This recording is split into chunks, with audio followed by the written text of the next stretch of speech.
A completely new tale unfolds as a girl stands in the heart of a lavish party teeming with guests. Suddenly, a man known as Lord Marcus, with a voice that booms through the hall, shouts at her, rips a page and throws it in her face, declaring before everyone that he is breaking off his engagement with Syel. She looks confused and asks him why, but he cuts her off coldly, telling her not to pretend to be innocent while holding another woman tightly at his side. The crowd falls silent, shocked to witness the engagement of the prince and his fiancée unravel in such a public and humiliating way. Clenching his jaw in frustration, Marcus accuses her of tormenting Annika the moment she found out she was the real saint, pushing her down the stairs, spilling wine on her dresses, and treating her cruelly out of jealousy. This all takes place in the kingdom of Grandio, a land where once every 100 years a saint is born. 7 years ago, the royal palace prophesied that the next saint would be the daughter of the noble Vias Count family, and as the count's child, Syel was immediately declared the saintess and engaged to the prince shortly after. She narrates that just a few weeks ago, her stepmother claimed that Annika is the true saintess, branding her a fraud. Back at present, a young girl steps forward, calling Syel her sister-in-law and asking how she could do something so awful. Syel defends herself, claiming it was always Annika who ran into her, not the other way around. Marcus sighs, admitting he no longer knows what Syel is capable of, and for the real saintess's safety, Annika will be exiled to the distant, dangerous land of Tori. Syel's eyes widen in disbelief as she asks if he is truly sending her to Tori, and the guests murmur in shock at the drastic decision. She reminds him that the land is overrun with monsters and also houses the elite First Night Corps. Marcus continues, stating firmly that she will serve in the Knight's dormitory. The crowd is outraged, unable to believe such a punishment is being handed to a noblewoman. But Marcus stands firm, declaring that the decision is final and that even if she begs for forgiveness, it will change nothing. To everyone's surprise, Syel smiles and thanks her former fiancé for choosing this path for her. He snaps, demanding to know if she seriously just thanked him, and asks if she's lost her mind. Even Annika appears stunned, blurting out that she is about to be sent to work among rugged men, but to everyone's disbelief, Syel only grins and replies that she'll do it all with pleasure. A smirk plays on her lips as she silently thanks the heavens. Perhaps God does exist after all. For years she had buried her thoughts, unable to speak her truth. She's always been fond of brawny, muscular men. In fact, she adores knights, especially those from the royal palace. The First Knight Division in particular is an elite squad selected from among the best, and seeing them lay their lives on the line, their taut, sweat-drenched bodies visible even beneath their uniforms, has always stirred something in her. So now, being allowed to live among them in their dormitory feels like a fantasy come to life. Without hesitation, she grabs Marcus's hand, sincerely thanking him for such a favor. Looking at him, she admits internally that it's not as though she disliked him, he just never caught her eye. He was simply too slender. Then, to everyone's shock, she wraps Annika in a hug, congratulating her on becoming the future queen. And with that bold flourish, she is gloriously exiled as the false saintess. Weeks later, she finally steps into the remote territory of Tori. Arriving at the knight's dormitory with nothing but her suitcase, she introduces herself to a stern woman named Elva and receives permission to settle in. Upon entering her assigned chamber, Syel is astonished by how spacious and lovely it is, while Elva is equally bewildered by her reaction, pointing out that a noble like her must have had grander rooms back in the capital. Syel nods with a polite smile, though in truth, she only had a luxurious room until her stepmother stripped it from her. After she finishes unpacking, Elva instructs her to follow her downstairs, and Syel enthusiastically agrees. Elva can't help but notice her bright, eager demeanor and questions why she seems so thrilled. Syel replies with a light laugh that she simply enjoys doing this sort of thing, though inwardly she knows it's all because of the knights, and she must keep that secret to avoid raising suspicion. Regardless, Elva seems relieved to find someone so willing, explaining that they've been short-staffed lately and her arrival is a stroke of luck. She warns her that the work here is grueling, far beyond anything someone of noble heritage would normally endure. She warns the princess that the work here is grueling, far beyond what someone of noble heritage typically endures. Syel throws her arms out and passionately declares her readiness to tackle any task Elga assigns, from cooking and scrubbing to laundry, promising to handle everything with devotion. Her passion stuns Elga, but for Syel, this is familiar territory.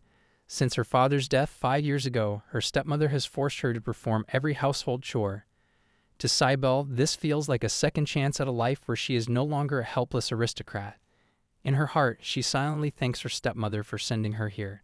Turning to Elga, she expresses her willingness to do whatever is needed and vows to ask for guidance if she lacks a skill, determined to improve and master every task.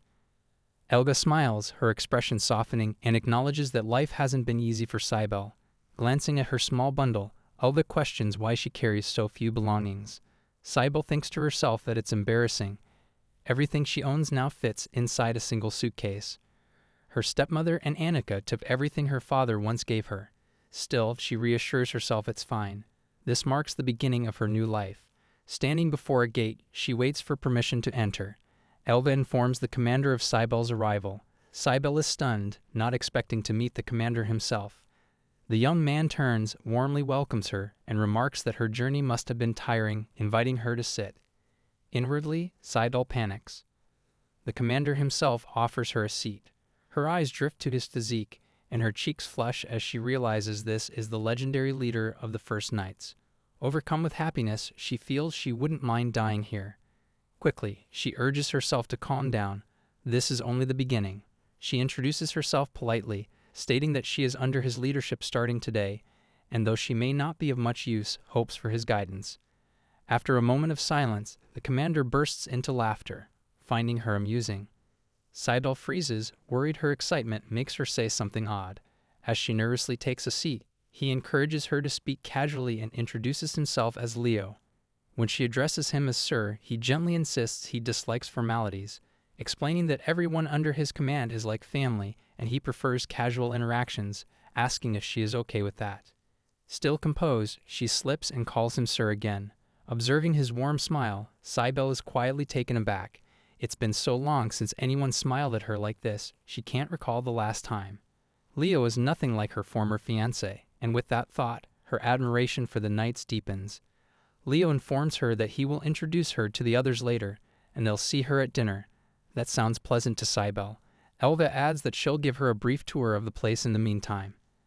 As they walk through the castle grounds, Syel acts like an enthusiastic admirer, fascinated by being in the same place where the knights live and train. The thought fills her with excitement and deep inspiration. Elga casually mentions that Syel can explore on her own until dinner, but to her surprise, Syel eagerly announces her readiness to start work immediately. Confused, Elga asks if she isn't tired after such a long journey. Syel cheerfully responds that she isn't tired at all, having spent most of the day sitting in a carriage, so her body is full of energy. Elga raises an eyebrow and asks if she wants to help prepare dinner instead. Syel enthusiastically agrees to assist. To Elga, Syel seems like an unusual young woman, brimming with unexpected spirit. Syel laughs and asks if that's really what Elga thinks. Meanwhile, two knights nearby notice Syel and quietly wonder if she is the new recruit. One considers introducing himself, but the other suggests waiting until dinner. One knight glances at Leo and asks if something bothers him. Leo simply replies that it's nothing. And so, today marks a turning point for Syel. She finally has the opportunity to work in the place she has always dreamed of. From here, she has to see how things unfold in her favor. Meanwhile, Leo sits alone in his room, scribbling notes into his journal as he reflects. The young woman he encountered today was nothing like the rumors he had previously heard. He's well aware that she was once engaged to the Prince of Grandio and was labeled the false saint, supposedly tormenting her younger sister upon discovering that she was the true one. That betrayal supposedly led to the collapse of her engagement, a tale that always struck Leo as somewhat unbelievable. Still, in a place like this, surrounded by monsters and far from the capital, they accept anyone willing to work, and most non-knights here carry their own baggage or troubled pasts. As the leader, Leo's only goal is to maintain peace and safety, so he resolved to guide her regardless of who she truly is. Yet after their first interaction, he couldn't help but chuckle at her quirky confidence. A smirk plays on his lips as he wonders whether she's planning to marry him or settle here permanently. Most new arrivals are either terrified or utterly drained, yet she appeared energized, her bright emerald eyes filled with unshakable enthusiasm. What shocked him even more was her plain clothing, clearly not what one expects from nobility. Perhaps it was punishment or exile. Even so, she radiated liveliness during your first meeting. Just then, one of his men steps into the room, noticing Leo lost in thought and frowning deeply. He jokingly asks what's wrong, claiming Leo's expression looks menacing. Leo greets him as Mirko and assures him it's nothing, then shifts the topic, asking what he thinks of the new girl. Mirko, caught slightly off guard, asks in what way. Leo explains he's talking about Syel, wondering aloud if Mirko also finds her different. Mirko nods, admitting he expected a cunning noblewoman, but was surprised to find someone so ordinary. Leo agrees, noting that while she doesn't resemble a highborn lady, it's not necessarily a negative thing. There's something refreshing and unfamiliar about her presence that lingers in his mind. He also heard she helped prepare tonight's dinner, and oddly, it tasted better than usual. Both men find it puzzling that a former noble like her would willingly cook for others. Mirko speculates whether this is some new form of noble education, but Leo, shaking his head, says he's never heard of such a trend, even if he's been away from the capital for quite some time. Still, he admits that her careful demeanor and culinary abilities weren't bad at all. Starting tomorrow, she'll officially begin her work here, and he believes that people's true nature usually reveals itself quickly. But that's not what truly concerns Leo. Instead, he's beginning to question whether the reports he received were inaccurate from the start. What if everything they believed about her character was wrong? This uncertainty lingers in his mind, urging him to uncover the truth for himself.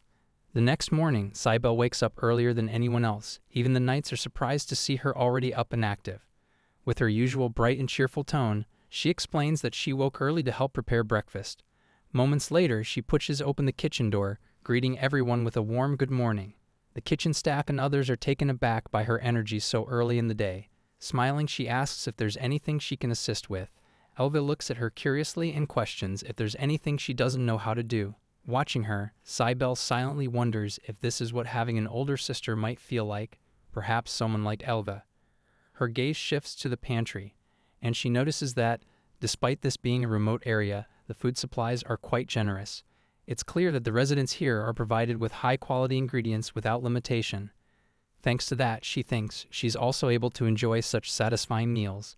It almost feels like a dream, delicious food, kind seniors, and most of all, living among the handsome, strong knights she once admired from afar. Her heart races with joy as she tells herself that she'll keep being a good girl from now on, silently wishing for things to remain this way forever. When Elva asks if she can make omelettes, Syel confidently replies that she can. Later, when breakfast is served, everyone begins searching for the person who prepared the omelettes, clearly impressed by the taste. Elva informs them it was Syel, adding that she also handled the soup seasoning. They're genuinely surprised, noting that even the soup tastes slightly better than usual. One knight curiously asks what she added to it. Syel simply smiles and thinks to herself, it's love, then tells them she's glad they enjoyed it. The knights can't stop eating, claiming it's so delicious that they feel revitalized and more motivated to tackle their duties.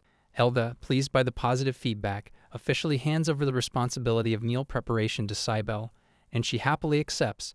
That evening, Syel heads out to do the laundry, once again impressing Elga with her skill and efficiency. Syel, though slightly flushed from effort, admits it's her first time doing so much work all at once, so it might take a bit longer than expected. But to Elga, she's already working impressively fast. Smiling, Syel turns to her and asks if she really thinks so.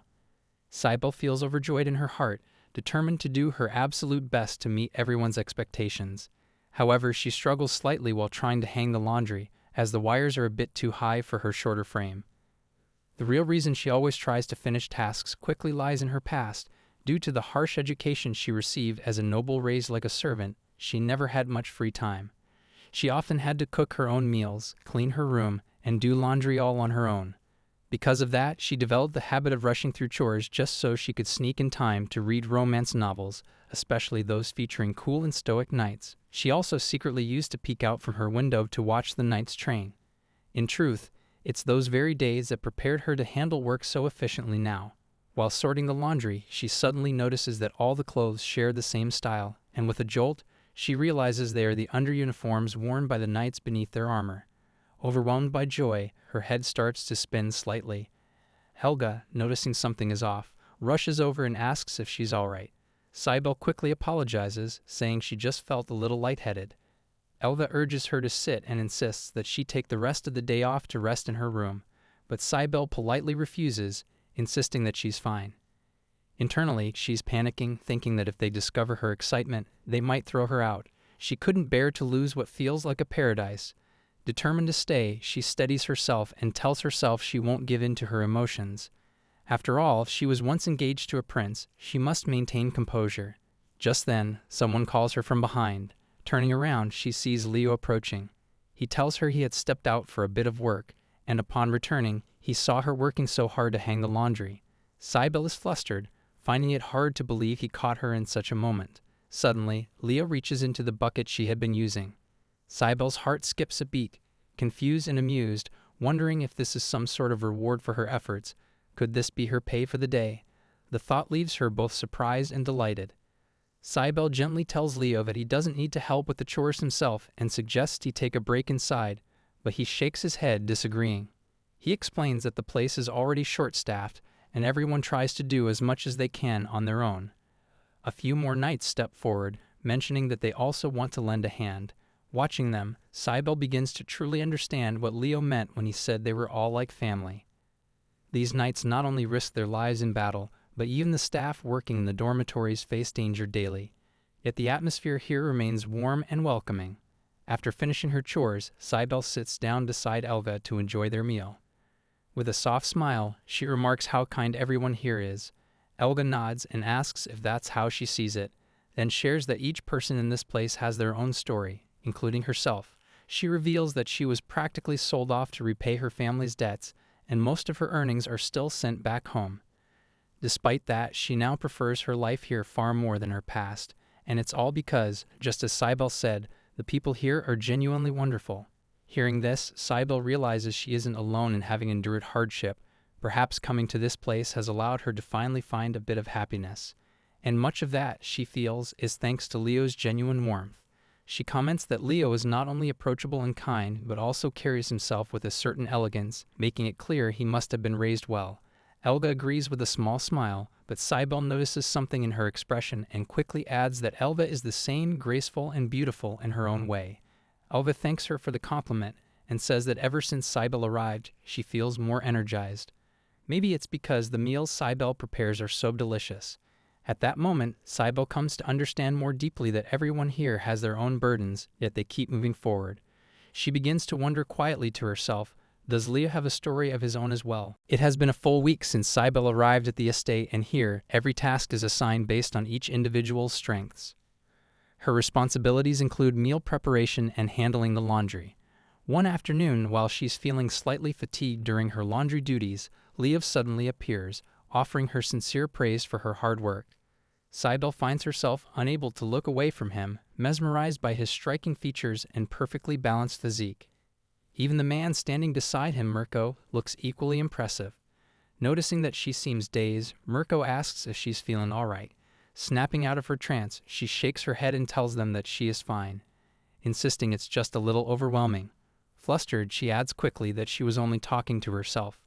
Without another word, both men roll up their sleeves and reach into the laundry pile, taking sides to assist her. She panics slightly, blurting out that the captain and vice captain are doing laundry with her, her cheeks turning red as she watches their large hands handle the clothes and towels, making everything appear so small in comparison. She thanks them for their offer, but gently insists that she can manage on her own. However, Leo shakes his head and says it'll go much faster if they all work together, then turns to Mirko, asking if he agrees. Mirko nods and tells her not to worry about it. Syel watches the two of them in silence, thinking about how kind they truly are. Once the task is done, she expresses her gratitude, but both men respond that they should be the ones thanking her after all. She's been managing it alone until now, and that makes them feel a bit guilty. She quickly waves off their concern, saying it's really nothing. Working here feels like a dream come true, and that alone brings her happiness. Leo smiles at her, offering his help anytime she needs it, and she thanks him sincerely. Mirko then tugs gently at Leo's arm, reminding him that it's time for them to leave. As they walk away, Leo looks back at her with a soft gaze and says he'll see her again soon. Left standing there, Syel feels a bit confused, wondering if they need something from her, or if they were simply being kind. Later, when she serves lunch, which consists of neatly prepared sandwiches, the knights are once again delighted, impressed not just by the taste, but also by the careful presentation.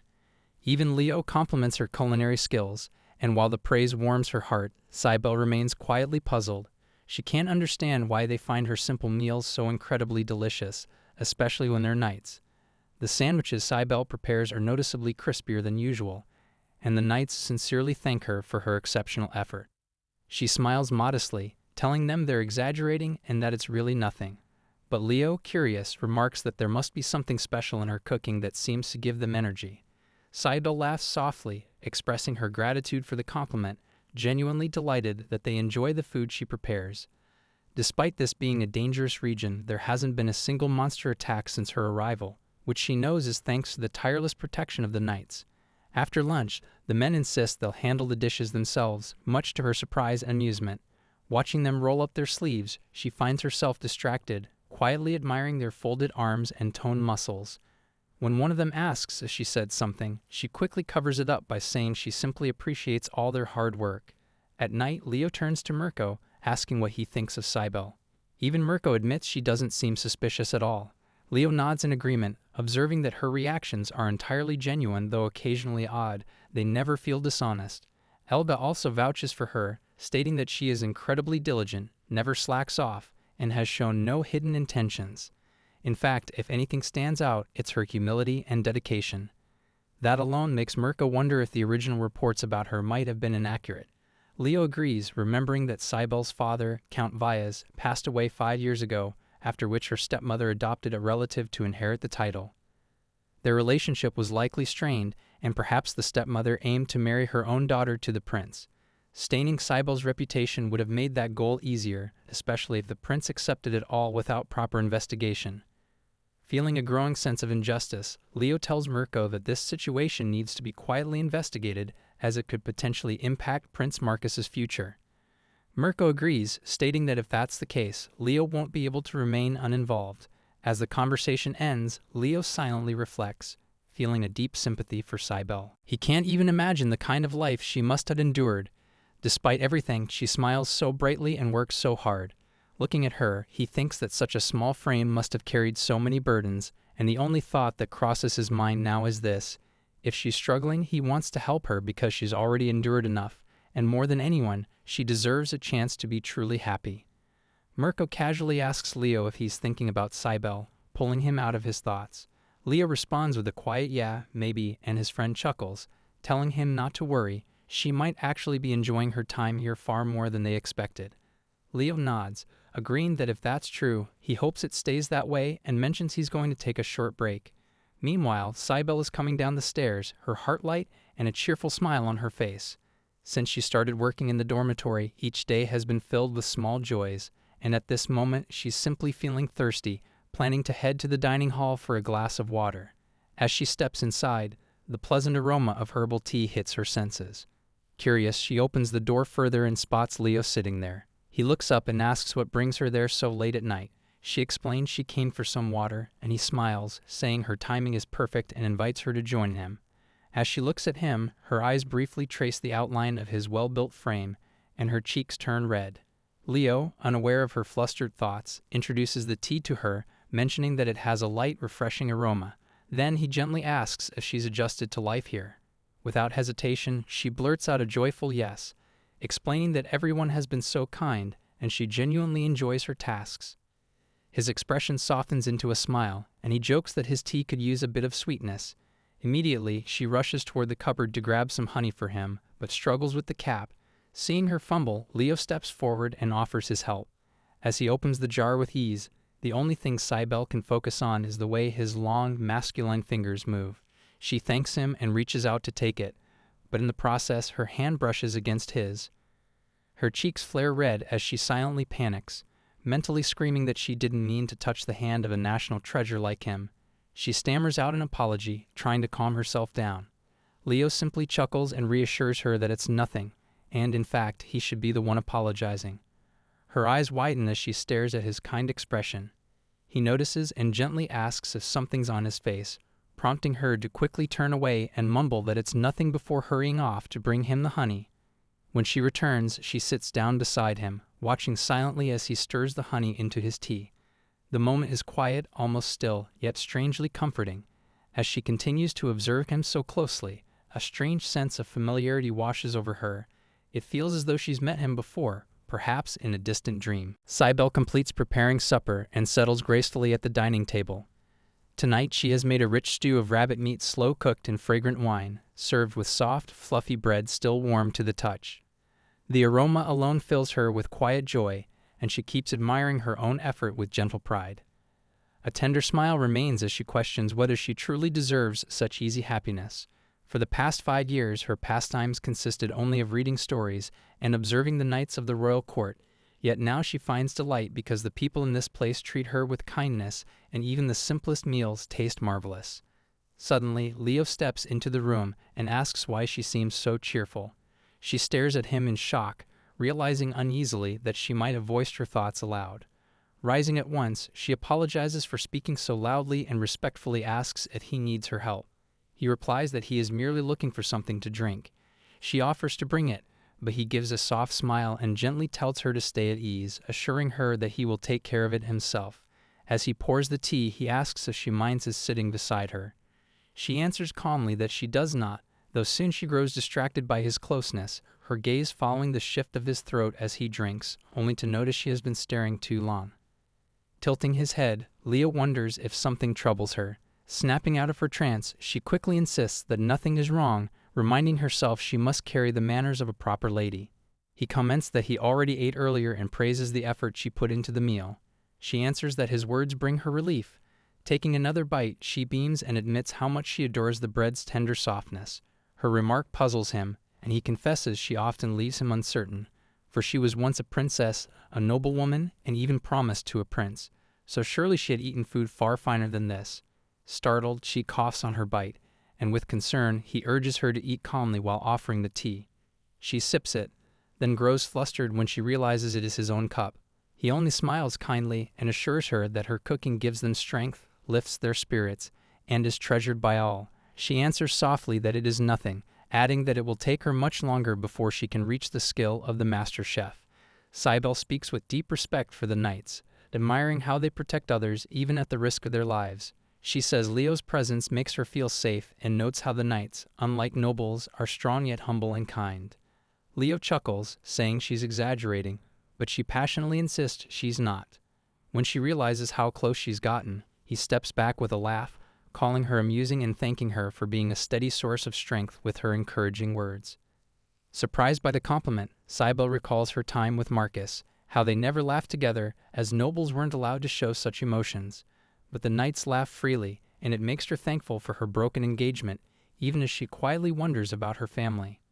Leo says talking to her is always nice. She agrees but quickly looks away, worried she sounded strange. When he asks if something's wrong, she says she just feels a bit dizzy. His kind response makes her admire him more. She wonders if what she feels is love, or if it's simply because he reminds her of the knight from a romance novel she once loved, though she can't recall its name. Later that evening, Leo sits alone, drinking quietly. After 2 months with Lady Syel, he's sure of 2 things. The rumors about her were completely wrong, and she genuinely cares for everyone, always up early, working hard without complaint, even on holidays. As he reflects further, ready to voice his next thought, Mirko interrupts, asking what burdens him. Snapping back to reality, Leo is asked if he was even listening, and he apologizes, admitting he was not. Mirko presses again, asking if something rests on his mind. Leo brushes it aside, claiming it is nothing. Yet another knight's eyes brighten as though he understands, and with a grin, he declares that Leo's face betrays him. He boldly claims it is love, and even asks if the woman in question is Lady Syel. Nearly panicking, Leo denies it, but he continues to tease, insisting he must be right. She's charming, spirited, and calm, qualities Yodi openly admires. Shocked, Leo asks if he likes her, and Yodi calmly says yes. Turning to the vice captain, Leo asks the same, and Mirko also admits he does. Suddenly, Leo jolts to his feet, his hand striking the table as he exclaims that he understands, realizing he was mistaken to think only he had affection for her. Leo tries to clarify, telling Yodi he simply meant that everyone enjoys her company, but in that moment he finally understands what they truly meant. Yodi smirks and teases, asking if Leo likes her in that way. Caught off guard, Leo nearly panics. Mirko chimes in, amused, noting how rare it is to see Leo take interest in a woman. Flustered, Leo quickly denies it, insisting he's not in love, but deep down, he's unsure. For the first time, he realizes his life has been entirely devoted to duty, leaving no room for feelings like these. Though his father often wrote urging him to consider marriage, Leo always ignored it. As an illegitimate son, he had no fondness for the home that never welcomed him. From a young age, he joined the Order of Knights, and because of that choice, he never pursued matters of romance. Now, however, he cannot decipher the truth of his heart. What unsettles him further is the fear that complications will arise if Syel is truly a saint. For the recent calm, the absence of monster attacks, and the sudden vitality of the land all suggest such a possibility. And if that is true, tradition dictates she would be promised to a prince, leaving him tense and uneasy. Meanwhile, Mirko observes calmly that the two of them would indeed make a fine match. Yodi, speaking more directly, warns Leo that if he truly desires her, he must act swiftly, for another man may step forward first, especially since she has already become greatly admired among them. At those words, Leo grabs Yodi by the collar, his frustration boiling, and even Mirko agrees, pointing out that Leo is not the only one who treasures her. Yodi, however, smirks with a daring look, asking if Leo wants him to directly ask Syel what kind of man she prefers.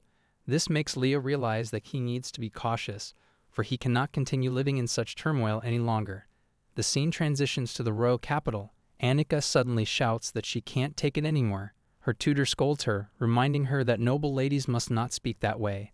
But Annika keeps yelling, saying she's reached her limit and pleading for Marcus to save her. The teacher turns to His Highness, explaining that Annika refuses to learn and keeps repeating the same mistakes despite proper lessons. Annika, frustrated, argues that the tutor is too strict, which is why she keeps failing. Watching the scene unfold, Marcus holds his head in his hands, realizing he's now caught in a problem he can't easily escape. Especially when the tutor scolds Annika, warning that if she continues acting this way, she will never be able to become the crown princess. Annika shouts back, insisting the woman is wrong because she is the true saintess and destined by fate to claim that role. The teacher exhales in frustration, walks toward the door, and informs the prince that she can no longer offer guidance. Marcus watches Annika closely, remembering that it has been only a month since her lessons began and already several instructors have resigned. Even if she is truly the saintess, he endures this chaos not only for her reputation but also for his own position and for the sake of his mother. His mind drifts toward rumors that his father favors his illegitimate son. Some claim it is because of a strong resemblance to their grandfather and great-grandfather, while others whisper Marcus is overlooked despite being the queen's child. Many even suggest that his father might choose the concubine's son as the next king instead of the rightful heir. For Marcus, his only chance of securing the throne lies in marrying the saintess, yet he was enraged when he discovered Syel had no interest in him. Her refusal unsettled him deeply, for as the saintess, she was supposed to be his bride, and her unusual powers made him doubt if she was genuine at all. Grinding his teeth, he fears that if matters continue, he may reach 20 years of age without ever being declared crown prince. He recalls Annika loudly proclaiming to be the true saint. He felt brief relief as she rushed to embrace him, declaring that, unlike Syel, she truly loves him. Yet as he studies her behavior, doubt creeps into his heart about his choice. Returning to the moment, he asks her to display some saintly power, but she excuses herself, claiming she is too tired to use them that day. Marcus sighs, convincing himself it is acceptable since she belongs to the same noble house as Syel, even if they share no bloodline. He tells himself she must be the true one because otherwise disaster awaits. Meanwhile, Syel carries evening snacks to the knights diligently training in the yard. They thank her gratefully, saying they truly needed the food and praising the flavor with cheerful smiles. She laughs softly, replying that she is glad they enjoy it and that she also appreciates their hard work. From across the field, Leo and Mirko spot Syel carrying a tray. They tell her she shouldn't trouble herself and should rest instead. She smiles and says it's no burden, she actually enjoys watching their training. Leo, surprised, jokes about her liking the sight of sweaty men. One knight angrily protests, saying they bathe daily, and Syel quickly agrees, making the knights proud. Yodi then turns to the captains, asking why they're just standing there and challenges them to spar instead. With a playful grin, he looks at Lily, asking if she agrees, warning that if they refuse, no one will receive snacks. Mirko, after a moment of thought, removes his jacket and declares he is ready, politely asking Syel to hold it for him. Trembling slightly, she nods and agrees, her cheeks faintly pink. Yodi smirks, teasing Mirko by asking if he dares to use a real sword, With a calm sigh, Mirko replies that of course he can, and Yodi is free to strike with all his strength. He hesitates, admitting he's afraid of hurting the respected vice-captain. Mirko chuckles, assuring him there's no need to worry. If Yodi does manage to injure him, he might even get promoted. Syel watches in shock, but Leo notices her uneasy expression and gently reassures her that Mirko would never harm a junior knight. Still, Syel feels a hidden excitement, realizing she's about to witness a real knight's duel. The faint, pleasant scent lingering on Mirko's jacket in her hands almost makes her lose focus. As the duel begins, Mirko tells Yodi not to hold back. After a few exchanges, he smirks, pointing out that while Yodi's stance is solid, it's still rough. Gritting his teeth, Yodi presses on with determination. The other knights watch closely. Many admire his effort, even though he's clearly being outmatched. When Mirko slightly eases his strikes, some think Yodi might have a chance, but Yodi pushes himself too hard and eventually collapses, breathless, admitting defeat. He thanks Mirko, who praises his speed and accuracy, but warns him not to overestimate his strength. Lily, wide-eyed and fascinated, applauds with genuine admiration. Mirko retreats his jacket from her and humbly remarks that their captain is far stronger than he is. Leo, embarrassed by the praise, mutters that he believes so, and Lily's eyes widen with shock as she realizes the truth. Leo is the captain, which means he surpasses even Sir Mirko. Her cheeks flush red, leaving her confused and wondering why nervousness suddenly overwhelms her.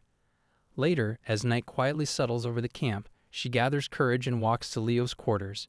Knocking softly, she asks if he is inside, and when permission is given, she steps in, politely excusing her intrusion. He looks at her curiously, asking what is wrong before motioning for her to sit beside him. Feeling hesitant, Syel softly tells Leo she has brought something for him, then reveals a small plate of lemon slices soaked in honey, explaining they are good for easing fatigue and gently urging him to try. He accepts the plate, asking with interest if she prepared it only for him. She smiles warmly, replying that since he missed out on eating earlier, she decided to bring them especially for him. Leo's lips curve faintly as he thanks her, promising to eat them later. Turning toward the door, Syel politely says she will take her leave, but suddenly Leo sighs and asks if she would share a cup of tea with him. Without hesitation, he prepares it himself, carefully pouring a cup for her before sliding it across the table. She thanks him softly, though in her thoughts she is astonished. Never once had she imagined drinking tea prepared by the captain himself. Gathering courage, she asks if he was born into a noble family and curiously inquires about his home. Leo sighs, gently calls her name, which makes her instantly attentive, and tells her that she has always been working tirelessly for everyone. He asks if she is certain she is not overdoing things. Syel looks puzzled but assures him with a bright smile that it is not the case at all, because in truth she is happier now than she has ever been. Her candid words leave him silent and uncertain, making him wonder at the depth behind them. Syel notices his thoughtful gaze and realizes it seems as if he has something more he wishes to say. Suddenly, his eyes shift toward the small pouch in her hand, and he asks who it is meant for. She answers honestly that it is for the vice-captain, and she will deliver it later. Offering without hesitation, Leo says he can bring it to Mirko himself, but Syel hesitates, admitting she does not wish to trouble him. He shakes his head, assuring her it is no burden, since Mirko is usually training at this time anyway. Reluctantly, she agrees and politely asks him to pass it along. After a pause, Leo poses another question, asking if she would like to accompany him if they ever had a free day together. He quickly adds that he would not force her, saying it would be only if she truly wished. Syel is left speechless, her heart fluttering at the thought of going out with Sir Leo, the captain she had once admired only from afar. The scene transitions to their day together. Leo turns to Syel and gently asks if they should leave now. She nods in agreement and softly requests that he take care of her for the day. Stepping inside first, he extends his hand to her in quiet assistance, and she accepts it gratefully, thanking him for the kindness. He smiles and replies that it is nothing of consequence. Yet inwardly she feels flustered, wondering if it is truly proper for her to hold the hand of someone of his rank. Still, she cannot refuse, for the moment feels far too precious.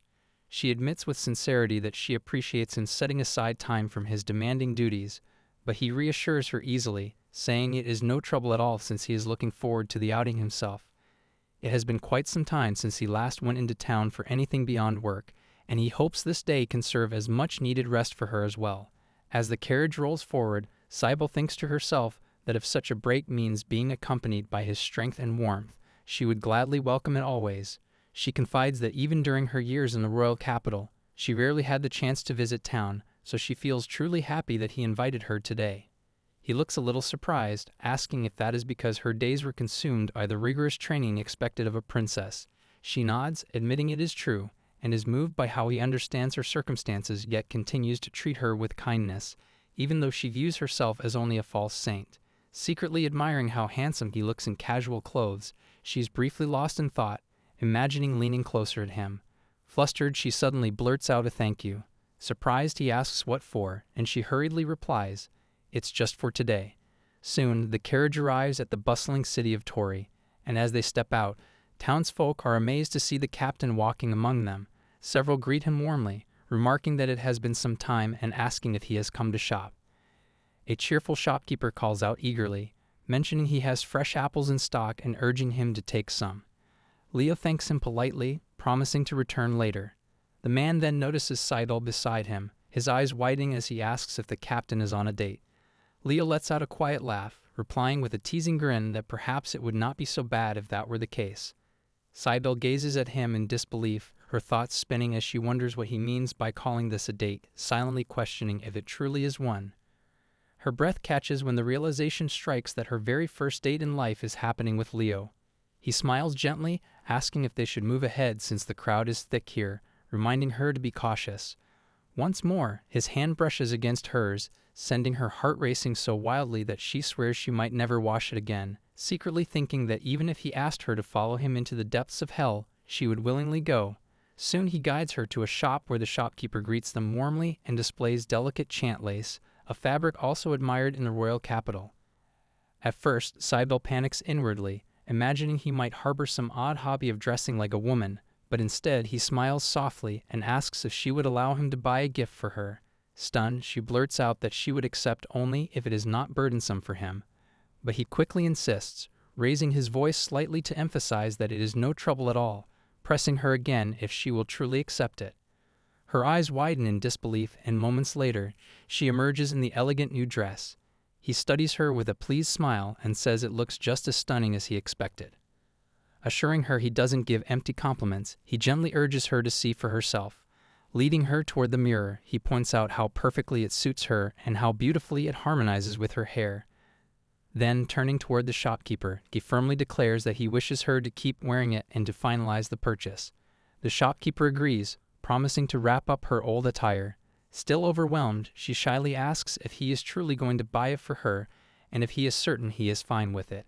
He reassures her again, explaining that it brings him joy to imagine her accompanying him someday while dressed in this. Her heart warms and she smiles brightly, thanking him for the thoughtful gift. As they head out, he casually asks if she wants to try some skewers. She nods, though inwardly chides herself for getting too caught up. Soon, they sit near the shop, enjoying the food. Syel bites into the venison skewer, savoring its perfect saltiness, until sudden shouts erupt from a nearby table. A furious customer accuses the shopkeeper of serving spoiled meat, his words slamming across the market. The shopkeeper snaps back, demanding what he means, while the man's companion warns him not to talk back and declares they will never pay for such a pitiful place. The shopkeeper, his voice sharp with anger, accuses them of attempting to dine and dash since they had eaten every bite already. Syel immediately recognizes the troublemakers and starts to rise, but Leo signals her to stay put. The shopkeeper confronts the men, demanding they leave, only for one to pull a knife and threaten him. In an instant, Leo steps in, disarms the thug, and pins him to the wall with swift, precise movements. The crowd gasps as Leo calmly tells the shopkeeper to call the district knights. Once they arrive, the lead knight praises Leo's quick action. Leo then tells Syel it's best to leave things to the authorities. She follows, still in awe. Watching him act so effortlessly, she quietly wonders if it was magic.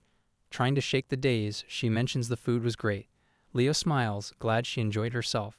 She thinks to herself how humble and kind he is, despite his strength and high status. As they walk, Syel notices a shop that catches her interest and asks Leo if they can stop by. Inside, she's amazed by the beautiful displays. Leo spots a glowing stone and explains it's a magic stone. Some carry real power, while others are just decorative. She listens closely and then blurts out that the stone looks like his eye color. Leo chuckles and suggests buying it. The shopkeeper praises her choice, saying it could serve as a protective charm. Leo silently agrees, sensing faint magical energy from the stone. Outside, Leo notes how oddly quiet the shop was, but Syel is just happy with her new charm. Holding it close, she silently prays for Leo's safety, even though she still doubts herself as a false saint. Just then, Leo calls out to her, but she doesn't respond. He turns to see her staring at the stone in shock. She shakes it off and suddenly offers it to him, saying she placed her prayers in it to keep him safe. Blushing, she calls it a small but heartfelt gift. Leo freezes. He can feel the stone's power surging, far stronger than it should be. His heart races as he wonders if her prayer carries the true power of a saint.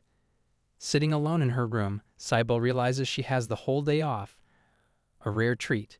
Yet her thoughts keep drifting to the nights, especially yesterday's outing with Leo, which still makes her heart flutter. Wanting a distraction, she decides to clean the training hall, secretly hoping someone might pass by. To her surprise, Leo is already there, training with his usual focus. Her heart races at the sight. When he notices her, she quickly apologizes for disturbing him.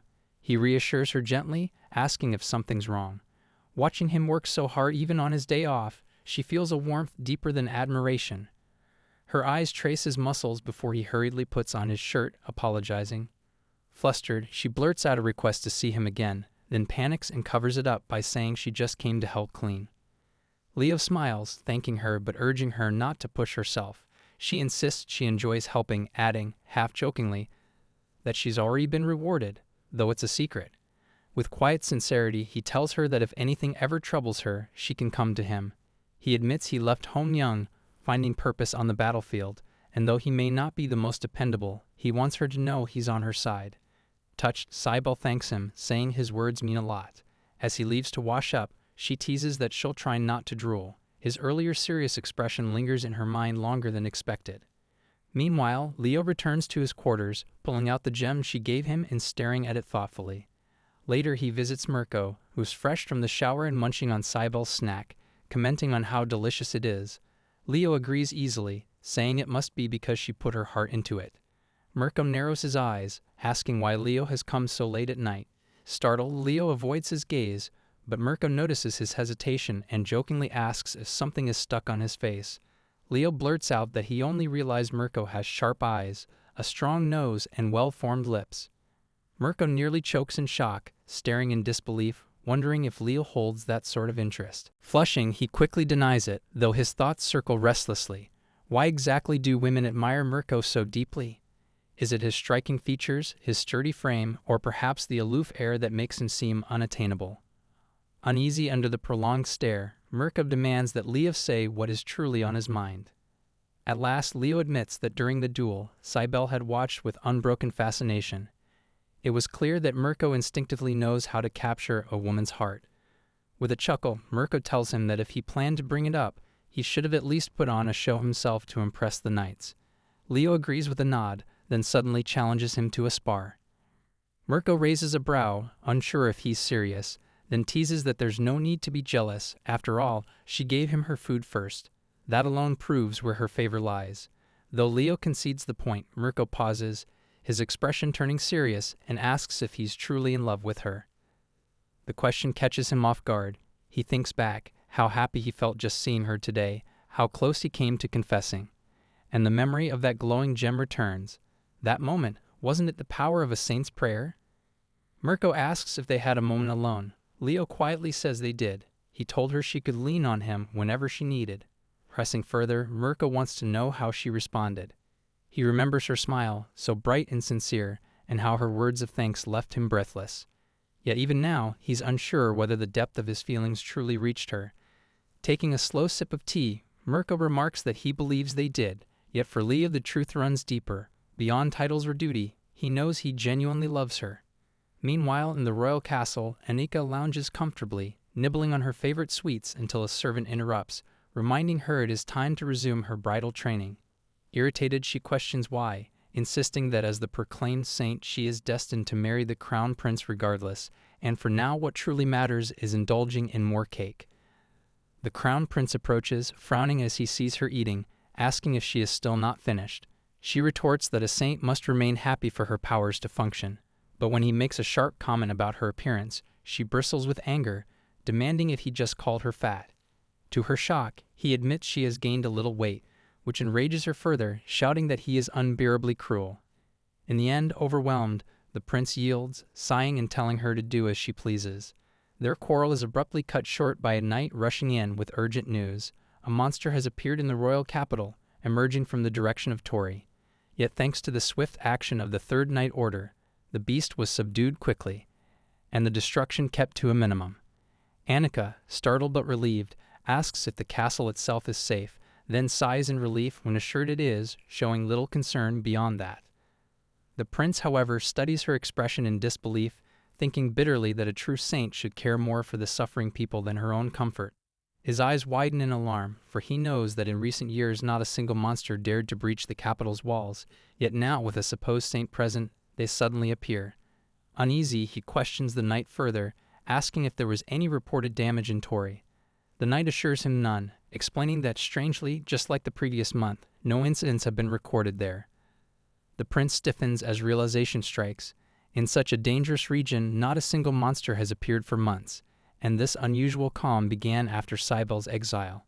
Yet confusion gnaws at him, for Syel never once displayed powers resembling those of a saint.